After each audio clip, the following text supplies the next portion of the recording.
40 বছরের বেশি সময় ধরে 5টি দেশ থেকে 30 কোটি 45 লাখ মার্কিন ডলার ঋণ ফেরত পেতে হিমশিম খাচ্ছে পাকিস্তান। দেশটির সরকারি অডিটে মঙ্গলবার প্রকাশিত প্রতিবেদনে এই তথ্য জানানো হয়।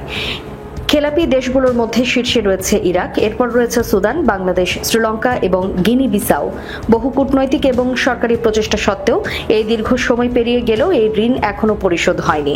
সরকারি নথি অনুযায়ী খেলাপি দেশগুলো হলো ইরাক, শ্রীলঙ্কা, বাংলাদেশ, সুদান এবং গিনি বিসাউ। পাকিস্তানি মুদ্রায় বকেয়া ঋণের পরিমাণ 86 বিলিয়ন রুপির বেশি। এর মধ্যে শুধু ইরাকের কাছেই পাওনা 23 কোটি 13 লাখ ডলার, যা মোট ঋণের সবচেয়ে বড় অংশ। সুদানের কাছে বকেয়া 4 কোটি 66 লাখ ডলার, বাংলাদেশের কাছে 2 কোটি 14 লাখ ডলার আর গিনি বিসাউয়ের কাছে 36 লাখ ডলার পাওনা রয়েছে। 2006-07 অর্থ বছরে পাকিস্তানের অডিটর জেনারেলের কার্যালয় প্রথমবারের মতো এই সমস্যাটি চিহ্নিত করেছিল।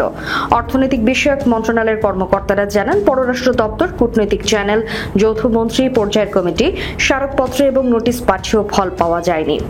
অডিট কর্মকর্তারা বলেন, ঋণ আদায়ের বিষয়টি সর্বোচ্চ রাজনৈতিক এবং কূটনৈতিক পর্যায়ে নিতে হবে। পাকিস্তানি সরকারি নথি অনুযায়ী 1980 এবং 90-এর দশকে মূলত বাণিজ্য প্রকল্প ও সরবরাহ খাতের জন্য রপ্তানি ঋণ হিসেবে এই অর্থ দেওয়া হয়েছিল। বর্তমানে পাকিস্তানি মুদ্রায় এই বকেয়া ঋণের পরিমাণ দাঁড়িয়েছে প্রায় 86 বিলিয়ন রুপি। এর মধ্যে শুধু ইরাকের কাছে পাওনা 23 কোটি 13 লাখ ডলার, যা সর্বোচ্চ। সুদানের কাছে বকেয়া 4 কোটি 66 লাখ ডলার, বাংলাদেশের কাছে 2 কোটি 14 লাখ ডলার। অডিটে উল্লেখ করা হয়েছে, বাংলাদেশকে এই অর্থ দেওয়া হয়েছিল চিনি কারখানা এবং সিমেন্ট প্রকল্পের জন্য।